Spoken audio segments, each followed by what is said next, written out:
the Bengals keep talking about. They need to keep T. They need to keep Trey Hendrickson, Mike Gesicki. Obviously, the list goes on and on. They have to keep their players, you're right?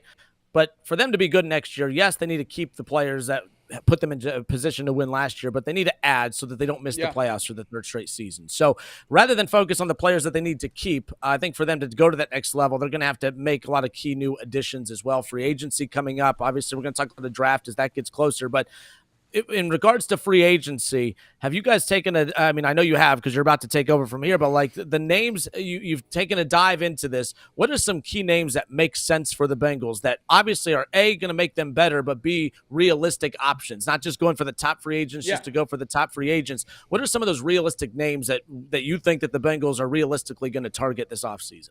That's obviously the easiest thing to do when talking about the Bengals. We know there's a lot of holes on the defense. We know there's some holes on the offensive line. You'd like to add to a lot of places. You pull up the list of free agents. You say, oh, there's big names at the top. They'd be great to add to Cincinnati. Yeah. We know that's not how the organization operates. So Casey and I have taken a look at some of the pending free agents and gone a little bit down the list. Not as far down as some other people have gone for Bengals additions because there is more money on the table than a lot of people would like to admit. But there's some big names out there that would be pretty exciting to bring in. I mean, you got to think about where the Bengals have found success in free agency in this era. Trey Hendrickson, Mike Hilton, these guys are towards the top of Bengals players of the era, and they came in as mid-level, low-level free agents. So we've found success there, and I think the Bengals can do it again.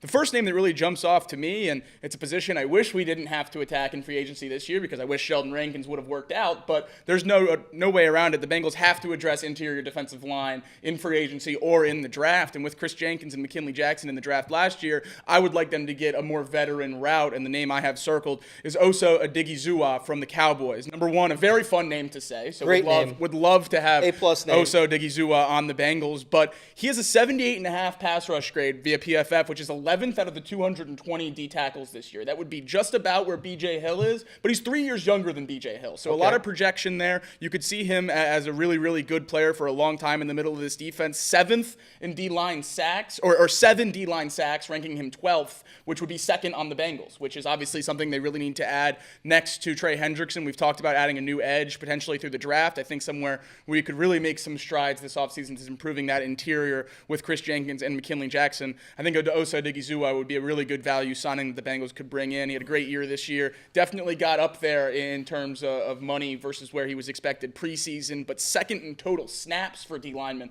is another big thing. He's out there. He's available. That's huge with this Bengals defense as we're talking about trying to fix it. And then to the other side of the ball, the other guy I really like for the Bengals is a guy that we've talked about for about 3 off seasons in a row now. Dalton Risner, guard for the Vikings. He played in Denver for a while before moving to Minnesota, and he's a really, really good guard. 0 penalties, 0 sacks allowed in both of the last 2 years. He's clean, he's buttoned up, and I would love to do what we did with Trent Brown and Amarius Mims to fix the guard position with Cordell Volson and Alex Kappa more than likely moving on. I would love to sign a veteran guard, a Dalton Risner, if the Bengals really want to get fun, go get a Zach Martin from the Cowboys, but then draft a guard high and don't have the expectation of starting him in week 1. If he proves he can, absolutely, that's great, but you have a 1 or 2 year stopgap before that young guard is forced in there, and I think the Bengals could really succeed in overhauling this offensive line going in that mode instead of just relying on the draft to fix those guards. Yeah, and for my list, I've got a couple of names here that people may or may not remember. I'm going to start with the guy that we should have had in the 21 draft, the guy that should have replaced Jackson Carman. For those of you that don't remember, we were sitting at 38. We traded out of that spot with New England. They picked Christian Barmore. Many of us thought that we were going to pick this name, Tevin Jenkins. He's been a guard. Well, actually, he's played everywhere. He's played left tackle. He's played right tackle. He's played left guard for the Bears. And everywhere he's played at, he's been very, very efficient for the team. His biggest knock is injuries, and that is a little scary. But the level of production that you get out of this guy is just phenomenal. I mean, last season he only had 17 pressures, which is phenomenal. It's a guy that would get you really beefed up there too. He's 6'6", 321. You're asking about his RAS score? I love it. Yeah, so that's one of the guys that I think would correct one of the mistakes that they made in the 2021 draft, Tevin Jenkins. I think that solidifies your left guard spot for years to come. And another guy that I have my eye on in the same draft, Levi Unzurike. We're going all fun names around here. Yeah. He's a defensive tackle out of for the Detroit Lions. Last year, he had about 47 pressures and 3 sacks, which is really good for a defensive tackle. He doesn't usually finish, but he's getting that pressure, which is really important. The Bengals are lacking that sort of penetrating 3-tech, and he would be a guy that would come in and raise the floor of the defensive tackle room, a guy that you're not having to spend a ton of money on. And someone that is in that range of the age range and the size that they look at, that the Bengals could really be targeting. And I'm sure Jacob and I, we've had other guys that have come to mind, but these are some of the top guys on our list where we would be like, yeah, they're onto something here. These are some guys that are really excited about.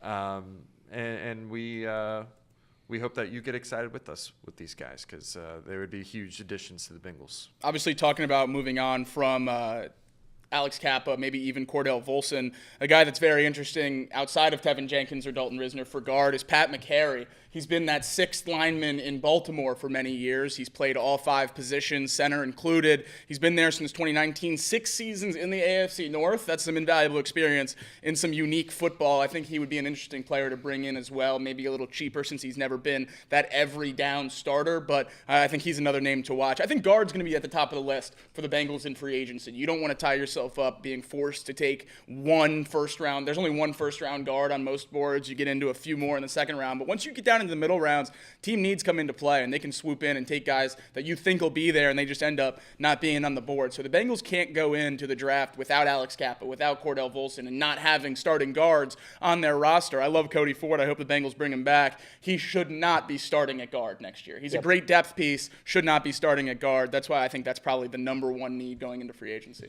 There's one other name that I'll drop here on the defensive side that I think could be a Chidobe Awuzie level signing. Paulson Adebo. Yeah. He's from New Orleans. He had an injury last season that took him out for half the year, but that's very similar to what happened with Chidobe, and the production is there. It's a very similar profile, 6'1", 195. A guy that was starting to really come into his own into the league, and a team that was struggling on defense. He was one of the lone shining pieces on that defensive secondary room. So that's a guy that I'd be also really excited for. He's 25, fits the profile that the Bengals are looking for, and he's not going to break the bank. He's probably looking at like 13, 15 million a year. That's another guy that I'd be super, super excited for the Bengals to pick up. I'm a little bit higher on our DB room going into next year than I think a lot of other people are. I think DJ Turner, Dax Hill, Cam Taylor-Britt gives you a decent floor. We saw DJ and Dax especially play very well before their injuries, really coming into their own, their first time getting significant snaps at corner. I think that's all right. But with those 3 as your starting 3 corners, 2 of the 3 of those are free agents after next season. So you either have to draft a corner to have some sort of continuity this season and next if you don't plan on bringing those guys back, or, like Casey said, Paulson Adebo, somewhere along those lines, bringing a veteran in free agency to also, kind of bring that along. But you don't want to tie your hands up and say, we have to extend these guys going into next year because they're the only corners we got. You got to have a little bit more depth in that room. Yeah, one other guy really, really quickly, and I'm sure Kenner will love this one, something that I would love personally, bringing in Nick Chubb as your power back. Right now, his projected contract is $3 million. I don't hate that at all. It's $3 million for Nick Chubb and Chase Brown. He's Could your you goal imagine line back that? with Chase Brown. We're not asking him to be a feature back. I guess. I would cheer for every. I would cheer for every Nick Chubb touchdown. Yes, every touchdown in Cincinnati he gets as a Bengal. I would cheer for those scores. That's it, as far as that goes. But look, I mean, I don't know what to make of what Nick Chubb could be moving forward. I think Cleveland's going to decide if they're going to, bring him back a little legacy return. You bring him back, but people, and I think this is slightly different, obviously, but people kind of counted out Christian McCaffrey, not in regards to talent, but like this guy, he's been banged up. I mean, we'll take a flyer on him, see what happens. It wasn't just a flyer; they gave up a lot to get him. Don't get me wrong, but the guy also has continued to be injured moving forward. Look, running back moves the last couple of off seasons have been massive. It was really in the middle of the season, the trade Christian McCaffrey to the Niners. The team went to a Super Bowl after that. Obviously, Saquon Barkley to the Eagles. Team goes and wins the Super Bowl this past year. I don't think Nick Chubb anymore is on the caliber of those guys, but I think he would help a team like the Cincinnati Bengals big time, especially because he would be such a different back than what you guys already have in that room. It would definitely add a bruiser into that mix as well. So let me ask you, what position do you think that they're prioritizing in the draft in regards to, hey, we're not even going to look at a free agent in this position. We're going to really just focus on this position in the draft? Or is it they're going to attack free agency and they'll take what's left in the draft? How do you think they're going to prioritize that?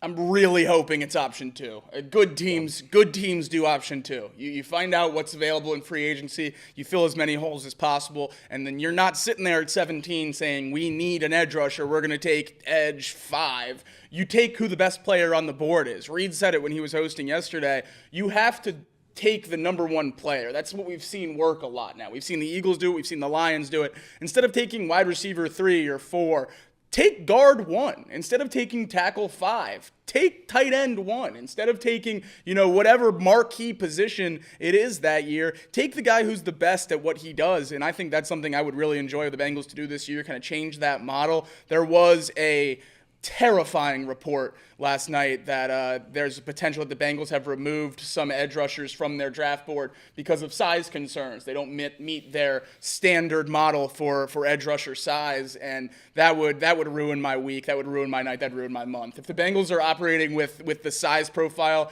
that had them whiff on so many edge rushers in the last few drafts, and they're not willing to get smaller guys like Nolan Smith, Bryce Huff, these guys we just saw win a Super Bowl as a hell of an edge rushing duo, I don't understand why they're so stuck in their ways. That would really scare me. But I hope that they operate freely in free agency, try to fill as much as possible, and give them as much flexibility as you can possibly have on draft night.